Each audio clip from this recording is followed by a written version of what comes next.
Hey freaks and friends, this is Filthy Dan from the Department of Fear channel on YouTube, coming to you with an emergency news bulletin. The horror community is stricken by fear this evening as somewhere amongst the sea of YouTube content creators, Jason from the BACKTRACK Cinema channel is hiding.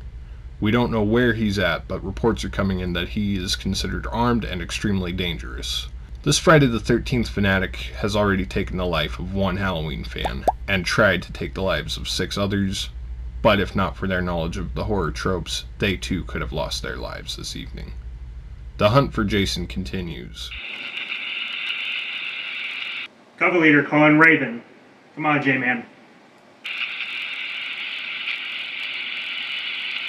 Cover leader calling Raven.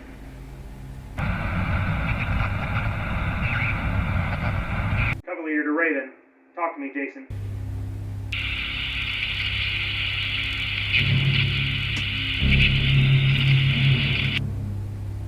Cover leader to identify BT Cinema Team. J-Man, Nick Coolin, Bacon, Danner, Gonzalez, Bretman, T-Con. Confirmed. This is Colonel Spooky Clutter. Talk to me, Jason.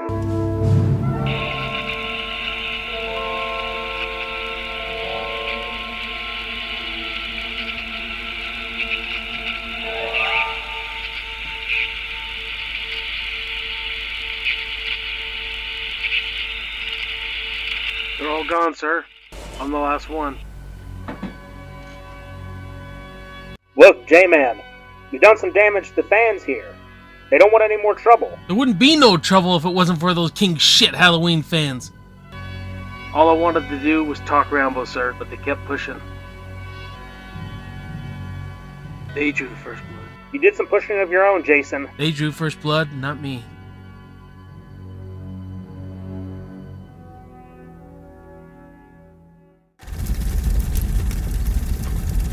What is up, guys? Welcome back to BACKTRACK Cinema. My name is Jason, and welcome to my review of First Blood. This is the Alphabet Action Movie Challenge, and we are on the letter F, and I chose First Blood because this is absolutely one of my favorite films of all time. In fact, Rocky 1's my favorite film of all time.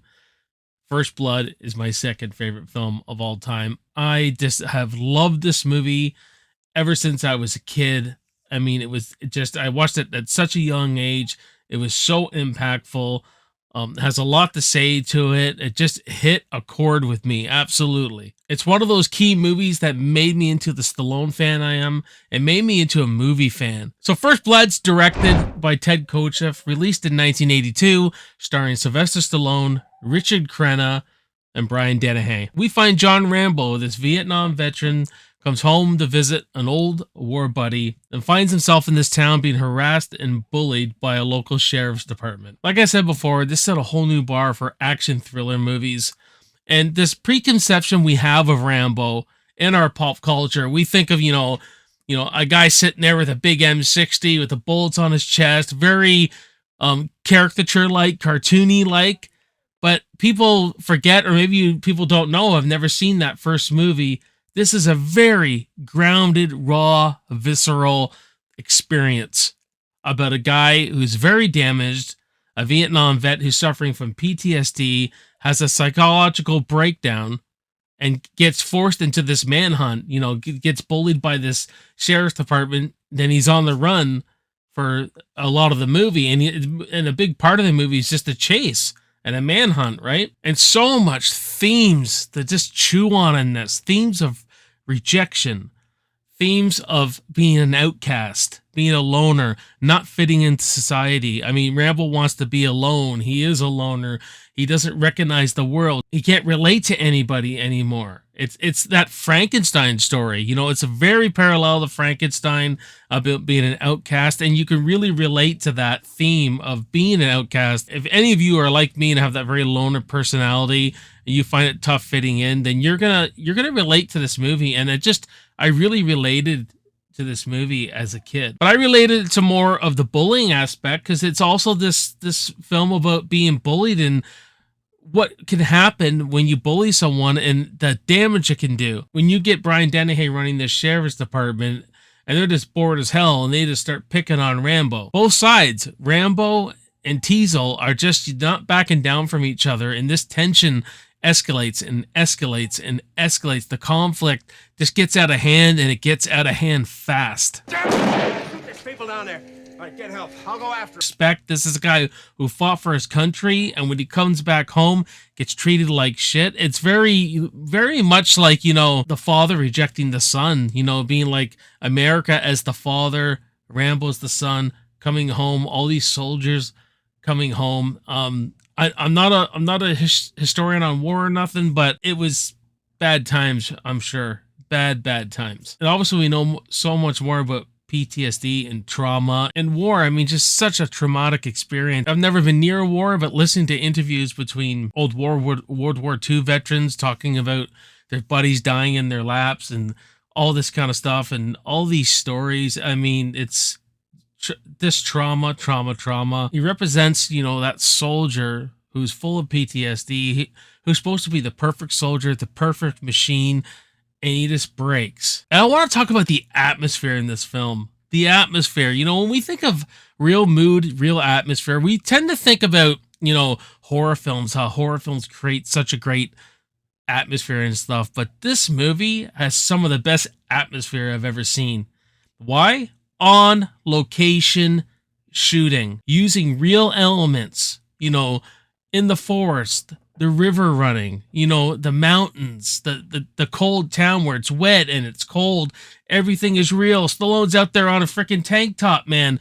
And it's just absolutely incredible. Just using real elements in the real world to create that atmosphere. And with that great Jerry Goldsmith score going on through this thing, it just really brings the humanity to the movie. It really humanizes Rambo. And it's just one of the best scores ever. Like, I could just sit there and listen to this thing all the time. I absolutely love the Jerry Goldsmith score in this to create atmosphere, man. And I just miss the way movies were made then. You want to know why I talk about movies from the past? This is one of the big reasons. Going to a location, going into the forest, going up to the mountains, just being in those locations will just make the movie feel so much more real. There's no green screen or nothing in this movie, man. I miss that old filmmaking, man. I just love it. It brings a real grittiness to it, too, that I absolutely love. And oh my God, how do they create tension? This movie is a lesson in really raw, great tension, how to create tension in a film and an action thriller. There's nothing better. Let me tell you, there is nothing better when you can watch an action film, be on the edge of your seat. Because a lot of action movies are just, you know, we're just having fun with the explosions, the car chases, but so a lot of them don't have that kind of tension. Oh my God, does this one have it? This one spends its time building up that tension, big time. From the moment Rambo meets the sheriff, meets Teasel, we start with really high tension, and it just gets amped up. It ramps up and ramps up and ramps up and ramps up. Until Rambo's got a knife on the sheriff's throat. Don't push it. Don't push it. I'll give you a war you won't believe. And then we get a little slight, that's over. Now what's going to happen? The sheriff's department regroups and they try to go after Rambo. But that tension just escalates and escalates and escalates, man. You know, he drops Rambo off. Rambo walks back, and you get that great moment where he's, you know, he arrests Rambo and, you know, goes to grab his gun, and this Stallone just kind of looks at his gun, looks at him right back, doesn't take his fucking eyes off him. And Stallone just has a stare that just burns right through you, right? Then we get to the sheriff's department, and they're all bullying him and everything, and the tension's amping up, and we see Rambo going through a psychological breakdown, the flashbacks. He's up on, you know, he's like back in Vietnam again. It's starting to stew. And when he breaks out of prison and everything, and my God, this movie has one of the scariest images I've ever seen. This movie used to terrify me. Probably shouldn't have been watching it at 3 years old, but when they, in the flashback, when he puts that machete against the couldn't fucking handle it. I could not handle it. I'd have to run all the way upstairs, and I'd listen to my mom, Jason, it's over, you can come down now. That I'd come down when he's fighting against all the police officers. And that fight is one of the best fights ever. Again, real and grounded. Just the way he's fighting like a caged animal. And, you know, Stallone just brings the physicality to this role. and a real silence. That's another thing that really amps the tension up, is that Rambo is not saying anything. He's bucking back, he's doing some pushing of his own, but he's not saying anything. And that silence, especially when there's no music with the silence, great use of tension in this movie. The performance by all our three main actors here, Brian Dennehy, Richard Crenna, Sylvester Stallone, all fantastic. I mean, Brian Dennehy just brings a real intimidating factor. Great character actor, one of my favorite character actors. And a lot of things that they don't explain in this movie, that you'd have to kind of read the book, is that Teasel was a veteran of the Korean War. When he sits back at his chair, you can see all his medals behind him. And so there's a lot of jealousy that's motivating him to kind of pick on Rambo, why he doesn't want him there. It's not just that, he looks like a vagrant, he looks like a bum, we don't want guys like you in this town.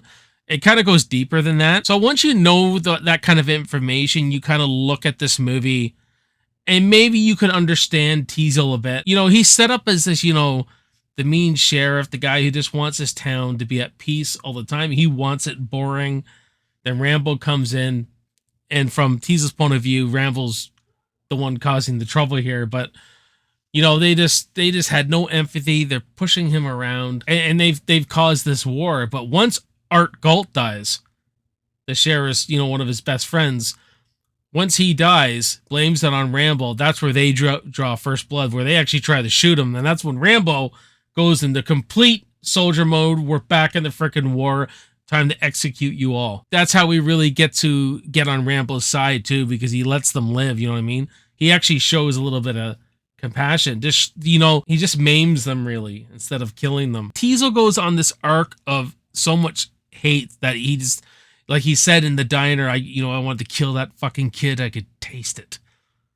Right? And when he thinks Rambo is dead in the mine, that's that nice conversation with Trotman where Teasel's like, I wanted to kill him so bad. And, he's actually he's starting to draw back now, and he's starting to think, I'm a sheriff of a town and look what I'm becoming. Look at the example I'm setting. But that's a nice little thing by Teasel that I really like. And, Brian Dennehy, this fantastic performance right to the end of this movie, completely in character. Richard Crenna, a guy who only had like a week to fill Kirk Douglas's shoes because Kirk Douglas left the project.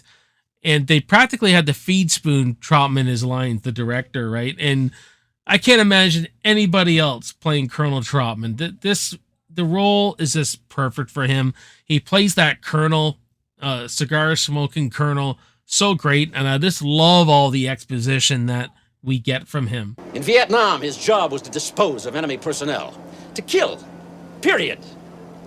Win by attrition.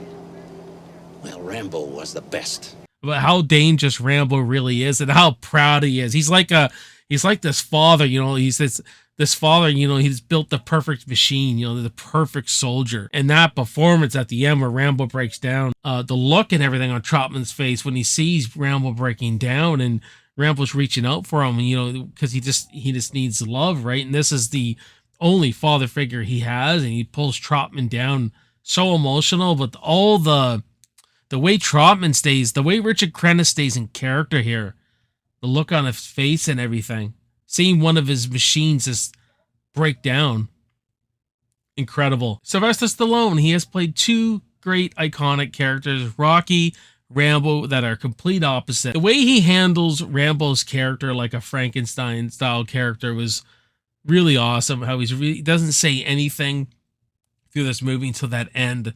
And that's where it's one of his greatest performances is that end. I love Stallone's performance here because he goes right to no feeling, to anger, to breaking down and sobbing like a little child. And I'm trying to pull him off, and it's my friend that's all over me. He's got blood and everything, and I'm trying to hold him together. I put him together, his fucking insides keep coming out. It's amazing to watch if you appreciate acting, if you love acting, and just seeing him, He just did it so well. What he does physically, what he does emotionally, I mean, you're just tearing up inside, man. You're just breaking apart. This is the kind of movie I wish I could just erase out of my mind and just see it with fresh eyes as an adult. The action in this film is just so thrilling. I mean, when he breaks out of jail, he gets on the dirt bike. There's that long chase sequence, and he's climbing up the mountain on the cliff there, man, with the helicopter coming in. He jumps off the He jumps off the cliff, and what a great time to put slow-mo in.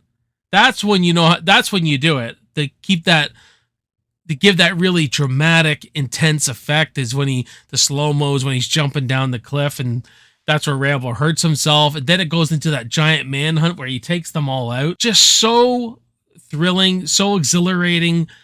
I just wish I could watch this shit for the first time again. Just to have that feeling back again. Because I know this movie like the back of my hand. It's just, I've seen it so many times. It's just the greatest action movie ever made, man. Just absolutely love it. And it's like how you think he's going to go out in this blaze of glory and just, you know, go and take out all these cops at the end, but he implodes. It's not about the soldier going out like a soldier. It's about implosion, breaking down, like I've already talked about. Just fantastic action, though. Fantastic action. And the makeup done by the great Michael Westmore, who did Rocky's makeup in Rocky 1, I think right up to Rocky 3, I think. Man, you know, like I've already talked about, the slice against the chest, his arm cut, man, you know, he had to rig Stallone up, and all Stallone had to do was flex his muscle. And when he's stitching himself up, the blood's leaking out. It just looks so real. Everything in this movie from top to bottom just feels real. It's cinematic. It doesn't look like a home video, but it feels like a home. It feels like you could be, this could be happening right in front of you if you were in that small town. You know what I mean? It's just so real and grounded, man. Now, there are some things that are kind of mixed that I have to address. One of them, and even Stallone doesn't like this line, where he, you know, steals the green army Jeep, and he's just like, you know, keep your eyes on the road. That's how accidents happen. It's more of that's how accidents happen.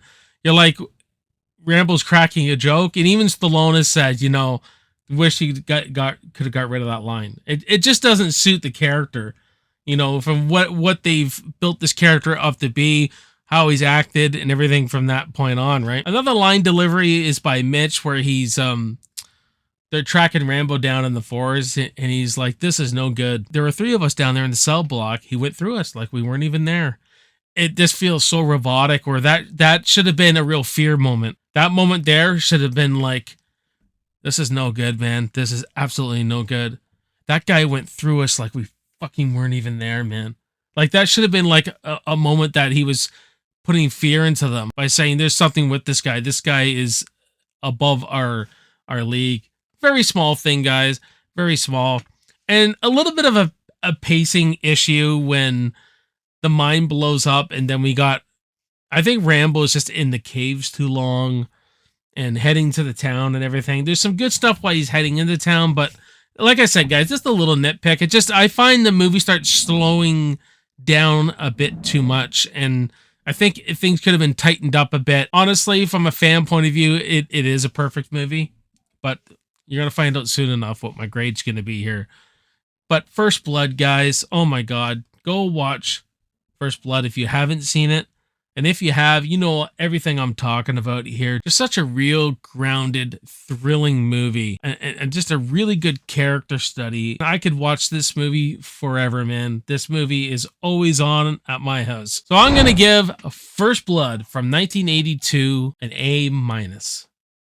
Well, what about you guys? Do you like First Blood? Have you seen it? Let me know in the comments below. Please subscribe to the channel. If you haven't subscribed yet, hit the notification bell so you don't miss all the upcoming content. Go down the rabbit hole. Check out my other videos, my other action reviews. Really enjoying this series, guys. So have some fun on the channel. Go down the rabbit hole. And my name is Jason. You're watching Backtrack Cinema. I will see you on the next video, and I will see you in the movies. Cheers.